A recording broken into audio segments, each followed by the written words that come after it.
देख रहे प्रहार, आपके साथ मैं हूं सलोनी श्रीवास्तव अजमेरा। प्रहार में सबसे पहले बात सैफ अटैक से जुड़े बड़े अपडेट की।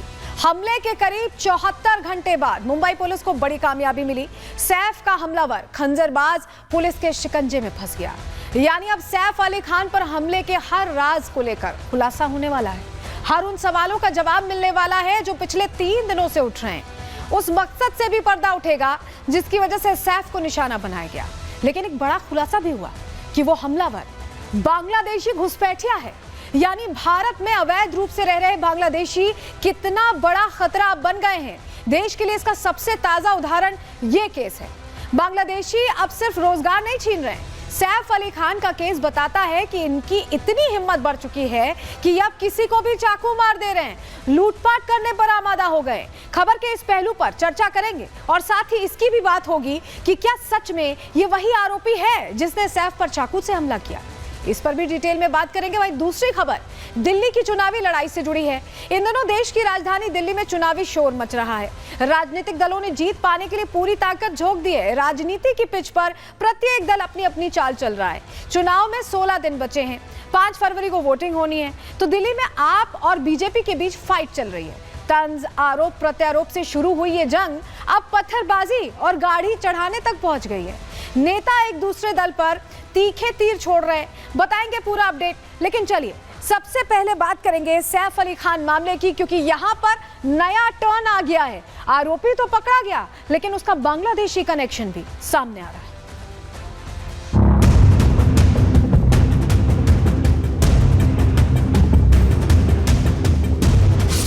एक आरोपी को उसमें अरेस्ट किया गया है। आरोपी का नाम मोहम्मद शरीफुल इस्लाम शहजाद है।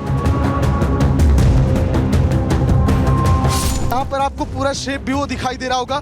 आरोपी चादर डाल के यहाँ पर लेटा हुआ था। उसके बाद मुंबई पुलिस आरोपी तक पहुंची इस घने जंगलों में और फिर आरोपी को गिरफ्तार किया गया। सैफ अली खान पर हमला करने वाला मोहम्मद शहजाद ये बांग्लादेशी है।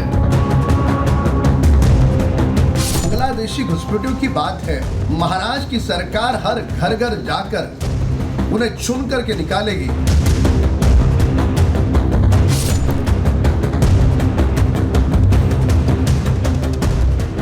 तो वो शख्स जिसने हमला किया, वो संदिग्ध शख्स अब पकड़ा गया है जिसने सैफ अली खान पर 6 अटैक किए और ऐसे अटैक किए कि फ्लूइड जो रीढ़ की हड्डी का होता है वो लीक करने पर आ गया। चाकू का इतना बड़ा टुकड़ा मिल गया शरीर से सैफ अली खान के और उन्हें सर्जरी करानी पड़ी। लेकिन अब जो खुलासा हुआ है, गिरफ्तारी तो हो गई है लेकिन जो अनसुलझे सवाल हैं, जो पूरी कहानी सामने आ रही है अलग अलग बयानों की, उनसे तह तक पहुंचने की कोशिश अब होगी क्योंकि आरोपी अब गिरफ्त में, उससे भी पूछताछ की जा रही है। लेकिन एक चौंकाने वाला खुलासा यह हुआ कि ये आरोपी बांग्लादेशी घुसपैठिया है। आप सोचिए ये मुद्दा शुरू से भारत में उठता रहा है कि घुसपैठिए कितना बड़ा खतरा बन गए हैं भारत के लिए, और अब तो ये दिखाई भी दे रहा है और सुनाई भी दे रहा है कि इनका मन इतना बढ़ गया है कि एक एक्टर के घर में ये घुस गए। यानी आप सोचिए कि आम लोगों को ये कितना नुकसान पहुंचा सकते हैं। इस नुकसान का आकलन भी हो और यही वजह है कि सियासी टेंशन भी महाराष्ट्र में इस केस में बढ़ती दिखाई दे रही है। पूरी जानकारी आपको देने वाले हैं, लेकिन चलिए सबसे पहले जरा आपको तस्वीर दिखा दें।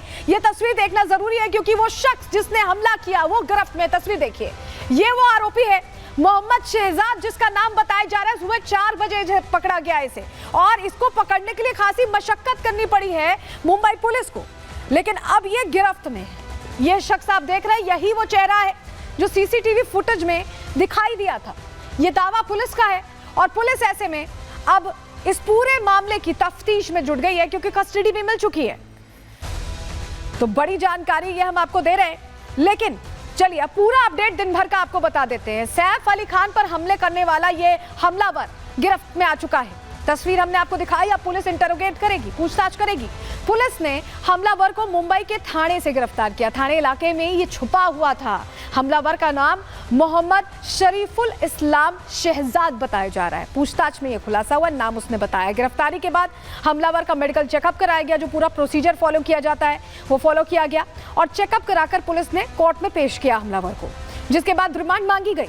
और पुलिस ने रिमांड तो 14 दिन की मांगी थी, लेकिन कोर्ट से मुंबई पुलिस को आरोपी की 5 दिन की ही रिमांड मिली है और इस 5 दिन में पूछताछ होगी। पुलिस पूछताछ में बांग्लादेशी नागरिक होने का भी खुलासा हुआ है, यानी ये घुसपैठिया है जो यहाँ महाराष्ट्र में रह रहा था। चकमा देने के लिए यह हमलावर लगातार अपनी लोकेशन चेंज कर रहा था, अलग अलग तस्वीरों के जरिए इसे किसी तरह ट्रैक किया गया है और यही वजह है कि काफी टाइम लग गया, लेकिन कोर्ट में पेश किया गया है इस हमलावर को। जरा तस्वीर वो भी दिखा देते हैं आपको। ये देखिए, ये आरोपी को मुंबई पुलिस ने कोर्ट में कैसे पेश किया। पूरा प्रोसीजर फॉलो हुआ, पहले मेडिकल चेकअप हुआ और उसके बाद कोर्ट में पेश किया गया, लेकिन कोर्ट में काफी कुछ हुआ। जो आरोपी का वकील है उसका दावा अलग है, वो कह रहा है कि ये घुसपैठिया ही नहीं है, क्योंकि कोर्ट में कई चीजें हुई हैं। कोर्ट में क्या हुआ, पूरी जानकारी अब आपके सामने हम रखते हैं। सबसे पहले कोर्ट में क्या हुआ जान लीजिए। जज ने आरोपी को चेहरा दिखाने को कहा, सीसीटीवी फुटेज क्योंकि सामने आई थी, और कोर्ट ने आरोपी से उसका नाम पूछा। आरोपी ने कोर्ट में अपना नाम बताया और कोर्ट ने आरोपी को पुलिस को लेकर भी सवाल किए। पूछा कि कोई शिकायत तो नहीं पुलिस के खिलाफ, मतलब ट्रीटमेंट ठीक था, इस तरह के सवाल किए गए। आरोपी ने जवाब देते हुए मना किया, लेकिन इसके बाद अब मुंबई पुलिस के वकील ने इसमें क्या कहा ये जान लीजिए। हमले के मकसद से जांच करना चाहते हैं। मुंबई पुलिस अपनी बात रख रही थी क्योंकि रिमांड चाहिए थी। हमलावर पूरी तरह से हथियार लेकर आया था, यानी तैयारी के साथ आया था। मुंबई पुलिस के वकील ने ये बात रखी। आरोपी को पता था कि सैफ का घर है, ये भी मुंबई पुलिस के वकील ने कहा। फिर भी आरोपी ने सैफ पर हमला किया, ये पूरी बात कही गई, और उसके पीछे सिर्फ चोरी का इरादा नहीं था। मुंबई पुलिस कह रही कि सिर्फ चोरी का इरादा नहीं था, और यही बात वकील ने आगे रखी। पता चला है कि आरोपी बांग्लादेशी नागरिक है, ये कोर्ट में भी ये जानकारी रखी गई। आरोपी भारत कैसे आया, इसको लेकर भी जांच करनी है। जानना चाहते हैं कि आरोपी के साथ कौन कौन शामिल है, क्योंकि ये एक अकेला शख्स नहीं हो सकता। ये दलील दी गई मुंबई पुलिस के वकील की तरफ से। भारत आने का मकसद क्या था, इसकी भी तह तक जाना चाहती है मुंबई पुलिस, और यही वजह है कि 14 दिन की रिमांड मांगी गई। लेकिन बचाव पक्ष के वकील ने क्या कहा, पुलिस के दावे सत्य नहीं है, यह आरोपी के वकील का कहना है। आरोपी के पास वैध दस्तावेज है, यानी जो आइडेंटिटी कार्ड है वो वैध है। बांग्लादेशी घुसपैठिए का जो दावा मुंबई पुलिस के वकील कर रहे थे, उसका खंडन कर रहे थे यहाँ पे आरोपी का वकील। पीड़ित व्यक्ति एक सेलिब्रिटी है और मामले को तूल दिया जा रहा है, यानी सेलिब्रिटी है इसलिए तूल दिया जा रहा है, ये कहना था बचाव पक्ष के वकील का। तो ये कहानी यहाँ पर रखी गई, लेकिन उसके बाद यहाँ पर 5 दिन की रिमांड दी गई है। आरोपी के वकील ने कैसे बचाव करने की कोशिश की है घुसपैठिया वाले मामले में, जरा वो भी सुनिए।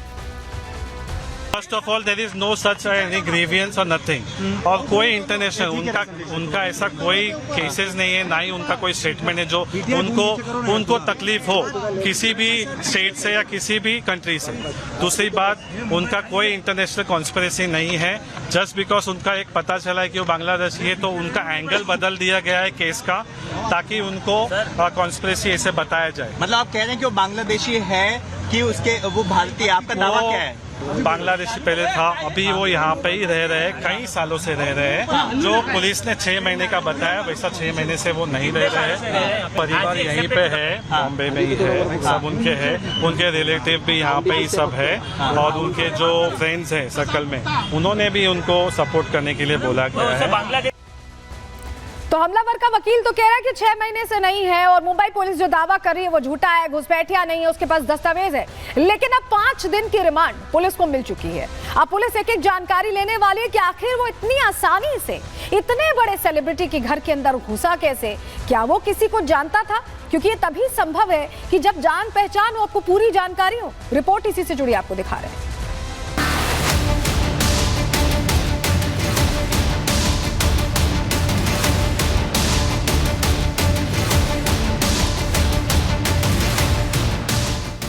दिन 72 घंटे, हजारों सीसीटीवी, लगातार पूछताछ। मुंबई क्राइम ब्रांच की 35 टीमों के लगने के बाद आखिरकार सैफ अली खान पर हमला करने वाला चाकूबाज गिरफ्त में आ ही गया।